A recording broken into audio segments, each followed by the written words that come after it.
So welcome to Shop Talks. It's a project of Impressions Magazine and Impressions that puts the show on here. And the Ink Kitchen, inkkitchen.com is where Pam and I are from. We have a media company. I also have a screen printing company. And then the other sponsors are Hanes and Hirsch Solutions. So I want to give a shout out to all of them for making this possible. We're going to talk about making online stores part of your business. And I have here my wife, Pam Ikegami, who has put together quite a few stores and is going to talk on that subject. We'll talk for a little while, and then we'll leave time for questions. And we'll also be available afterwards for questions as well for those of you who are too shy to publicly make your questions. All right, Pam. Yes, what would you like me to... All right, so how about a little bit of your experience in putting the stores together in the last couple of years, and what's worked out well and what was surprisingly difficult, perhaps? Okay, so a couple of years ago, I made the first couple of stores for our business. I can say names, right? We've been printing for Amnesty International for a while, and they had an online store that had fallen by the wayside, and they wanted to open it back up. So I started by creating a Shopify store, and we ran it out of Mirror Image, our print shop, print on demand, printing things mostly by DTG, and then also for items that we knew that would sell pretty regularly, we would screen print and keep a limited amount of inventory on the shelves, and orders would come in. We were at that point operating mainly on emails as our system for, whoever was working in the shop on DTG would check their email, they would see an order would come in, they would print the label out of Shopify, and we would send it out that way. Somebody would go to the post office and drop off the orders at the end of the day. Ooh, bad old days. That was the bad old days. In spring of 2020, everything fell apart because of the pandemic. And like everybody else, we had to pivot and come up with a way to keep our business going. When all our events had been canceled, Boston Marathon got canceled, usually print for that. And we ran into two things. We had our regular big customers who used to order, they would order 800 shirts and we would box them up and send them to the customers. Those customers then started to ask us, can you send these 800 shirts to 800 individuals? Can you run fulfillment for us? That was a really important part of figuring out what system was going to work for our shop for fulfillment. And then also, in a previous shop talk, we talked about the Here for Good movement, which happened in spring, which was a lot of print shops were trying to partner with local restaurants and local businesses, printing shirts for that effort to keep all our local businesses here for good, and we would split profits with those businesses. And we did that. It was a lot of work. Designing the stores, contacting businesses, figuring out payments at the end of each month. We ran those stores for A few months, yeah. 6 half months a year, maybe, yeah. 6 months. It was not particularly profitable, but it did keep everybody in the shop busy, which was one good thing. And we learned a lot about running online stores. So then in the fall, we usually print for Farm Aid, a big concert. I don't know if you're aware of it, Willie Nelson, Neil Young, etc. So they had to go to a virtual event, and so we normally will sell maybe 12 or 14,000 items at a concert. It's a big job for us, etc. So instead, they went to a virtual event where there would be only online sales. So we expected we might sell like 1,000 shirts. We ended up sending out 13,000 orders. So we had to ramp up in a big hurry. So maybe you want to talk about what kind of changes we made to make that whole thing more efficient. Okay, so when it came time for Farm Aid, we realized that we could not process things via email, order by order. We needed some sort of fulfillment solution where we were going to be able to send out things in bulk efficiently. I looked around. I had a really hard time finding a solution as I was looking at different software and different apps that are compatible with Shopify.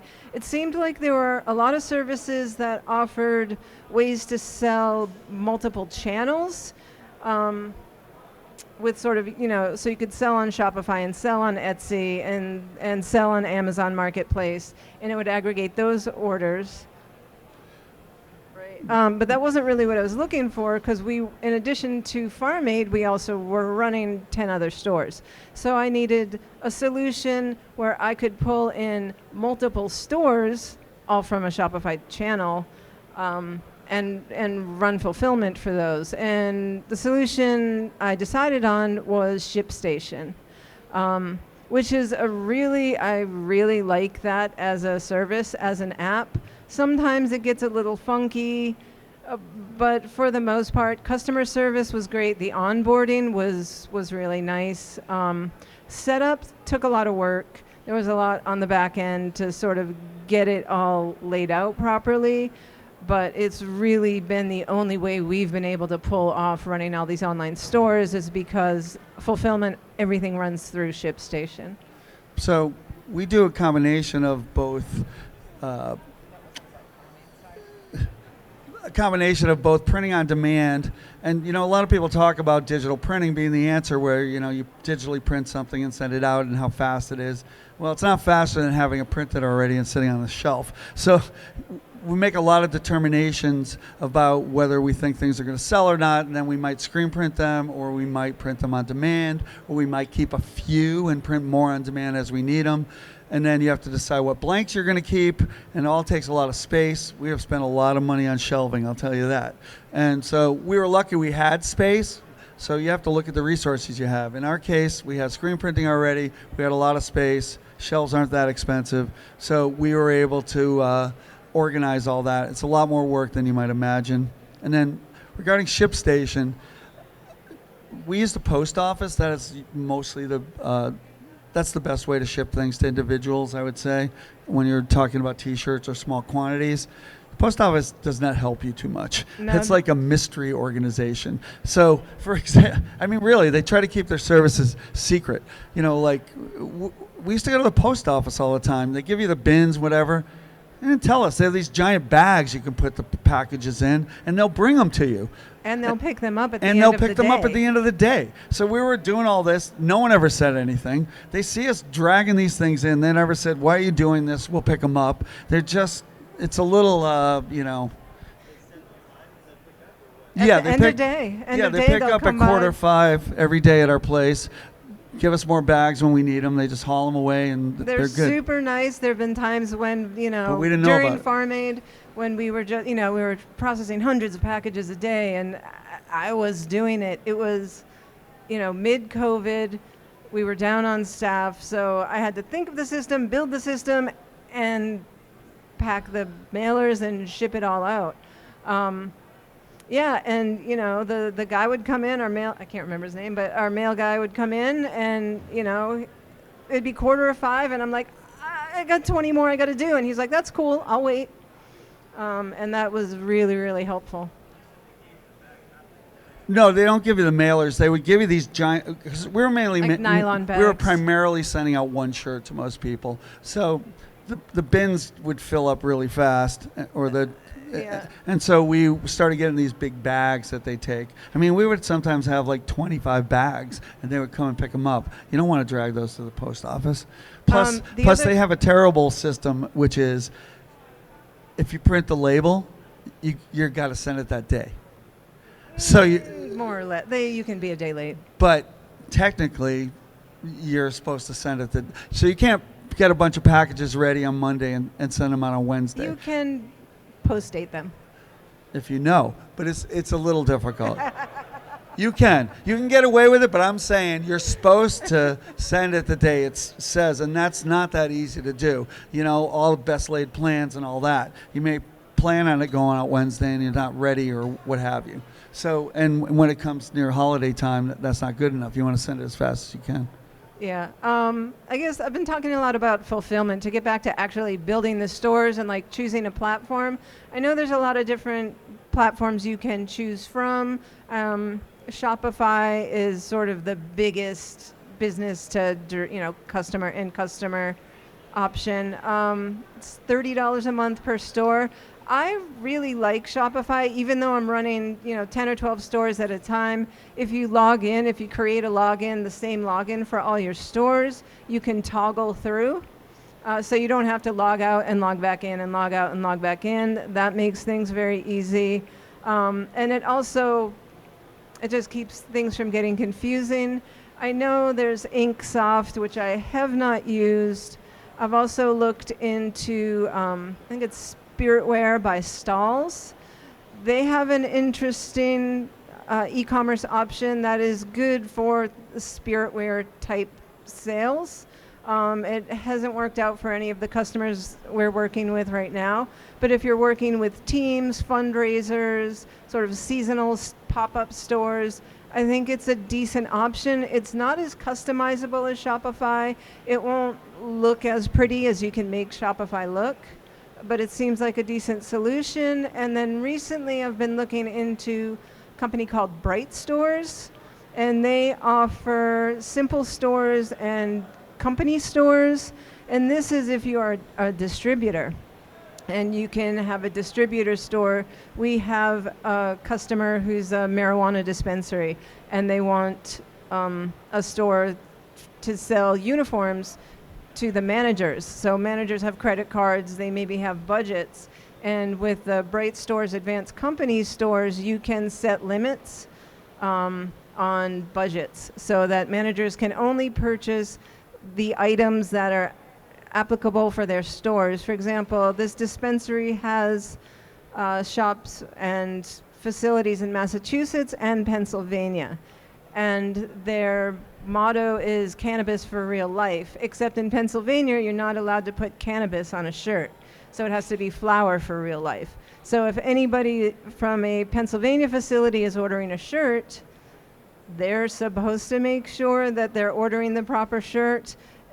If I can get them, when I get them on board for this advanced company store, I will be able to make it so that when somebody logs in from a Pennsylvania facility, they're only going to see the shirts and the hoodies and et cetera that they're supposed to see, and that way they're not going to be ordering the wrong things and be out of compliance with state regulations. And then the other thing they have is different departments, so they only want the security person to order the security shirt.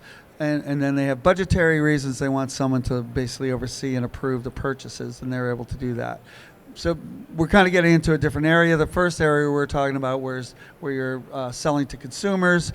This is more where companies are distributing uniforms, if you will. And this kind of grew greatly as people were home. So we print for a couple of beer companies. They would do projects where normally we would send it to the office and everybody would get them, except no one was in the office. So we would distribute those by mail to everyone in their home. And so that became a bigger business as well. Yep. I had a question. No, go, man, go.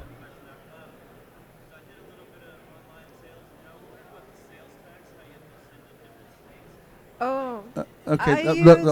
I use I got to repeat the question. Repeat the question, which is that what do you do about sales tax? state sales tax. I use an app called TaxCloud, and it connects to Shopify, and that collects and remits all of the state sales tax for us. So it bills our credit card once a month and shows me the breakdown of what's being paid out, and then I don't have to worry about, are we in compliance with sales tax.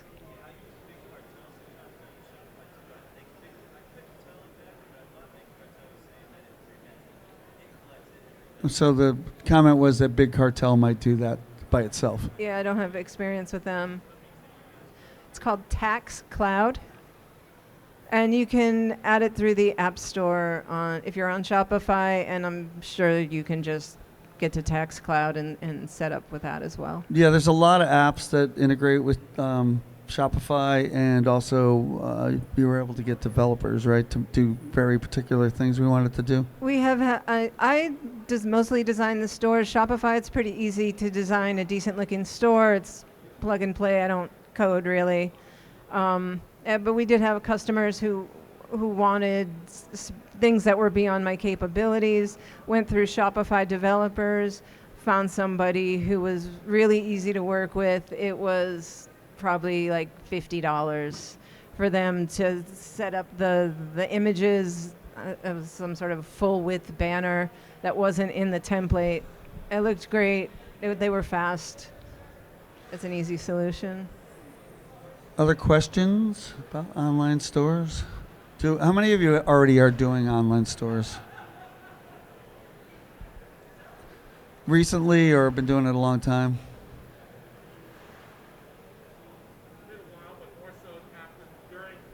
During the pandemic, doing more, yeah. Yeah. Right. One thing I have noticed to be true is that we've had much more success in sales by partnering with people who already have a built-in audience and who are going to take over their marketing. We don't really run our own stores. It takes so much marketing to create and build your own brand. And it's really important to market with somebody who understands that they need to market their brand and you're taking care of production and fulfillment. Yeah, we've had a couple of miserable failures in that way, that people that just don't do any marketing. I don't know, they just wanted to see a nice store of their stuff, I guess, or something. Which I think you got to charge some kind of storage thing, or you have to have some policy to get rid of their crap when they don't sell it. I mean, we had one customer and they had all kinds of stuff we printed for them, not even on demand, and we stored it and they don't sell anything. And so it's just taking up space. We started charging them storage, which they're paying. I don't know why. Question? Yeah, so what is the normal markup that you would do as opposed to acquiring your existing wholesale? What's the normal markup? Right. So it's kind of complicated. So when it's just direct to garment printing, or mostly that, I usually either they charge $25 for a shirt and we give them 10% only, or sometimes we give them $10. And it kind of depends which kind of customer they are, whether we're going to make money that way. And then That doesn't sound really I know it doesn't sound good. Doesn't sound good at all. But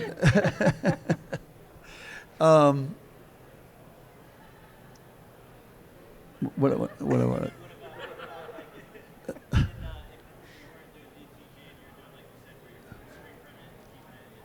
if we're screen printing and keeping it on hand, what do we charge?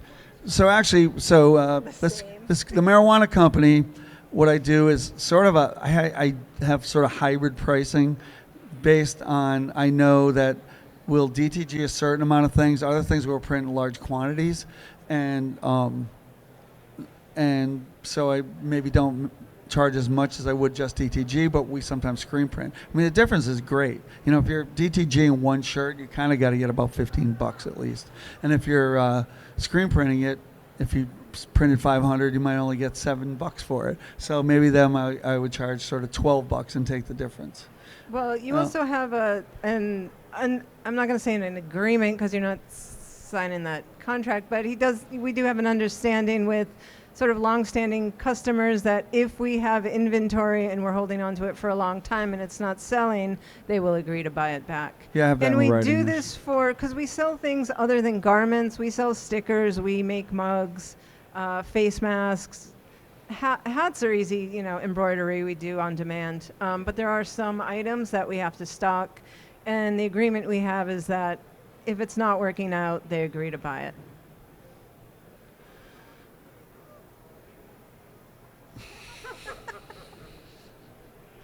The other thing you get out of it, though, this related to what you make, is that you kind of hold them hostage. You know, the company that you have the store for, whether it's an employee or consumer or both, is very unlikely to start shopping out their 500-piece orders. They start doing everything with you. And so there's a great benefit. So the marijuana company, they do a lot of big orders with us, 5,000 hats, 5,000 T-shirts. They're not going anywhere else. I mean, I don't gouge them or anything, but I don't have to worry about the price. And so we're probably, for them, made much more money on the general arrangement, especially during COVID times. They were printing a lot than we do from the store. Really, they're really locked in because their inventory is at your place. And you know, you look around, and I do contract printing, and for some like top 50 distributors, ASI distributors, and they all do these stores. There's a reason for it. You know, they kind of have you. Did you have a comment? Shipping. Most of us are used to getting free shipping from Amazon, and depending on the item, like from my experience, we started shipping a lot of masks. Trying to find the right envelope. We talked about the post office not telling you things, right? So we first got the envelope, maybe that was padded or the plastic where it was a little bit thick, there was some air in it. Later we found out that if we flattened it, we could get it to storage space. I could actually get a much cheaper postage rate.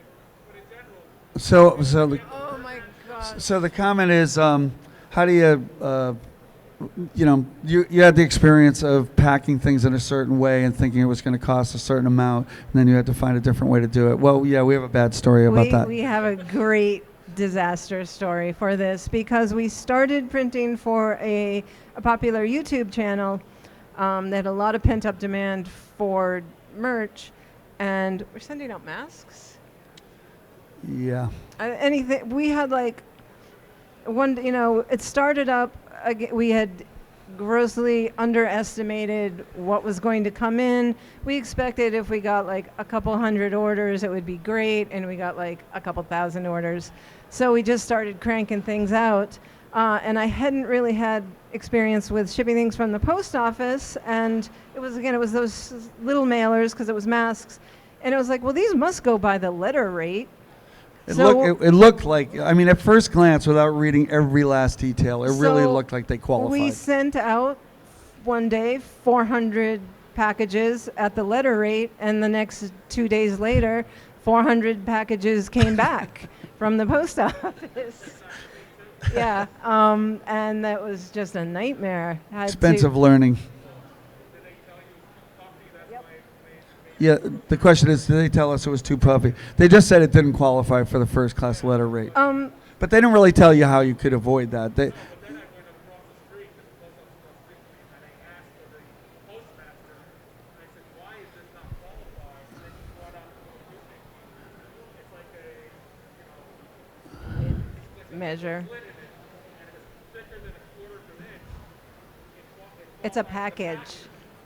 But if you're sending one or two bags, you can make it flat enough to make it a letter, and it was a big difference from 80 cents to like $3.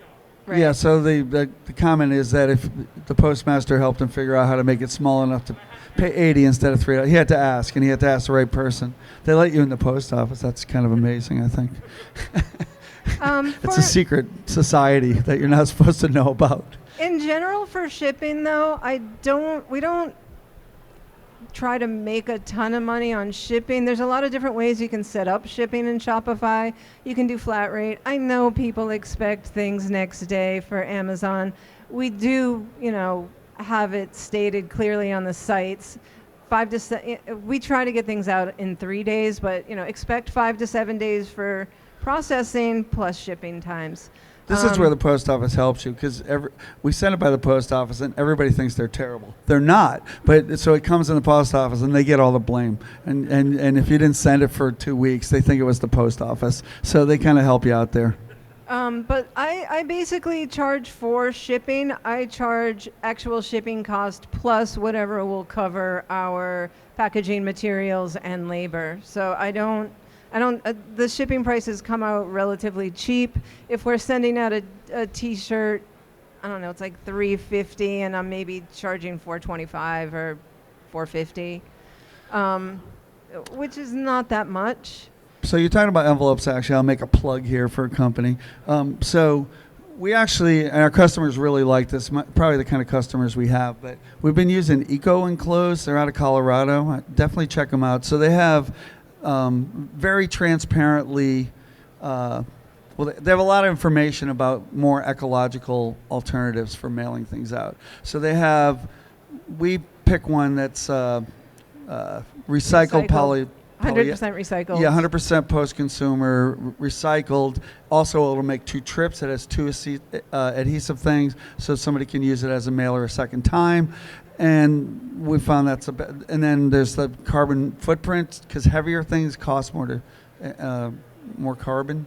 But they have compostable ones. They have different things. They have, I don't know if you've ever sent out thousands of packages, but you get so much waste from the mailing labels, the postal or the UPS labels. They have zero waste labels where the carrier sheet is recyclable. They have zero waste stickers that come off, that kind of thing. It's not that much. I was just It's costing, comparable pricing to Uline or there was a anything big else. project I had for somebody, and it was like we were going to send out 10,000 packages. And the whole project for them with their T-shirts and everything was probably like $120,000, $150,000. It was less than $2,000 more out of that money to have it be all the most ecological packaging and stickers. So, and I think more and more consumers are going to want that. It's worth checking out. Right, Ms. Sustainability? A little plug here. So you know why there's no rugs? Usually they throw them out. Sustainability person here, Nicole Cho, is why that there's no rugs, right? There you go. Sorry, guys. I'm happy. It was kind of a false promise before with the rugs. I felt, wow, that looks soft. I'll walk on it. It was like paper thin. It was no help. So I'm fine with them being gone. Other questions about online stores? All right, well, we're around for the rest of the show, which is about 10 minutes today, but we're around tomorrow too. If you want to come, I'll give you my card. If you have questions, we're happy to help you out. Don't really see people as competition. We are all in this wonderful business together. And I want to thank Pam Ikegami for, how about a hand for her? And thanks to Hanes, Hirsch, In Kitchen,